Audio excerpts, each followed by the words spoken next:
जज साहब अपनी ही माँ को आश्रम में छोड़ आए। आश्रम में माँ पर नजर रख सके इसलिए उधर के चौकीदार से दोस्ती कर ली थी और कुछ पैसे दे दिए थे। जज ने चौकीदार को अपनी दिल की बात आंखों में आंसुओं के साथ बता दी कि घर में पत्नी है जो माँ के साथ बदतमीजी से पेश आती है और पत्नी के कहने पर दोनों बच्चों ने माँ से बात करनी ही बंद कर दी। माँ को अकेलापन लगने लगा और इन सब वजहों से दिन भर रोती, इसलिए उसे आश्रम छोड़ने के लिए आ गए। तो चौकीदार ने कहा, जज साहब आपके सामने सारे सबूत थे कि कौन सही और कौन गलत है, लेकिन अपनी ही माँ के साथ न्याय नहीं कर पाए तो औरों के साथ क्या न्याय करते होंगे आप। ये बात जज साहब के दिल को छुप गई। चौकीदार की इतनी सी बात का इतना असर हुआ कि 2 रात नींद नहीं आई, 2 दिन से खाना नहीं खाया और कोर्ट भी नहीं गए।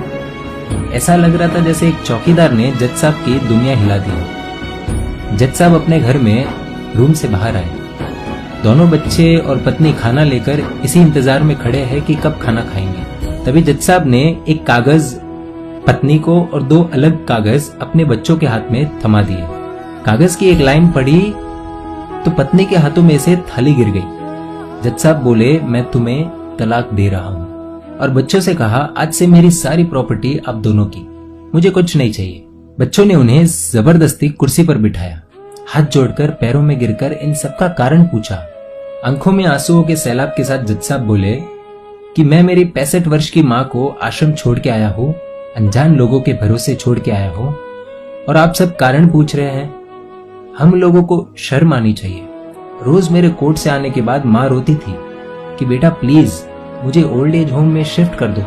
आप में से किसी ने भी माँ से सीधे मुंह बात नहीं की, और ये भी भूल गए कि जिस जज को आज पूरा शहर सलाम करता है, उसी जज को बनाने में उस माँ का कितना बड़ा रोल है। कभी दूसरों के घरों में काम करने जाती तब भी मुझे अकेला न छोड़ती। ऐसी भगवान समान माँ को मैंने आश्रम में छोड़ दिया, और वो भी ऐसे लोगों के भरोसे जिन्हें ये तक नहीं पता कि माँ को क्या बीमारियां है। खुद को कोसते हुए जज साहब कहते हैं, दूसरों पर फैसले सुनाने वाला आज मैं खुद हार गया। मैं जज नहीं बल्कि गुनहगार हूँ, और मैंने जो गुनाह किया है वो शायद कानून तो माफ कर देगा, लेकिन ईश्वर के कोर्ट में वो कभी माफ नहीं होगा। ये कहते हुए जज साहब बोले कि अब मैं अपने पापों का प्रायश्चित करने जा रहा हूँ। मैंने अपना सब कुछ आप लोगों को सौंप दिया है, और अब अपनी माँ के साथ आश्रम में रहूंगा और उनकी सेवा करूंगा।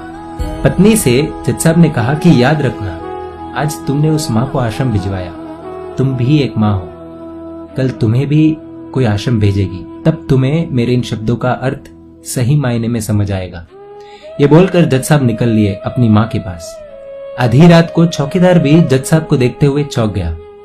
अंदर देखा तो माँ सो रही थी। करीब जाकर देखा तो पूरे परिवार की तस्वीर से लिपट कर रोते हुए माँ सो गई थी। आश्रम का प्रशासन भी जाग गया, क्योंकि पीछे पीछे माँ और बच्चे भी आ गए। उन्हें यह एहसास हो गया कि उन्होंने क्या पाप किया है। तभी आश्रम की एक कर्मचारी बोली, हम इन्हें आपको नहीं सौंप सकते, क्या पता कल आप इन्हें मार दो तो।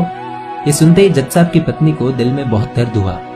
वो बोल उठी कि मैडम जी, शायद हमारे हाथों बहुत बड़ा पाप हुआ है, मानते हैं, लेकिन अब हम इन्हें मारने नहीं, इन्हें एक नया जीवन देने आए हैं। आश्रम के सभी बुजुर्गों की आंखों में आंसू थे। सब के सब रो पड़े।